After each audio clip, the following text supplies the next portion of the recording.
I'm Dr. Alpesh Shah from the Houston Methodist DeBakey Heart and Vascular Center. And I'm Dr. William Zogby, Chief of Cardiology here at Houston Methodist.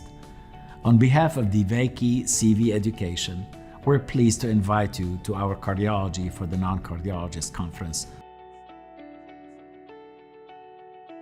The conference this year will be a hybrid of in-person and virtual attendance. At this one-day conference, you will learn about common risk factors for coronary disease, the imaging modalities used in practice, and the latest guidelines and treatments of various cardiovascular diseases.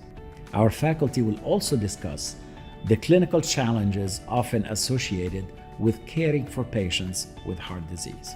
We offer continuing medical education and nursing credits to those who complete the course. This is an optimal educational opportunity for physicians, physician assistants, nurse practitioners, nurses, and other healthcare professionals in cardiology and cardiovascular specialties, internal medicine, family practice, critical care, and emergency medicine. We also encourage residents and fellows in training to attend.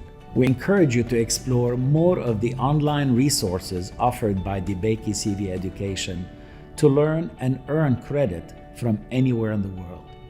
You can subscribe to our DeBakey Education channel on YouTube to stay current.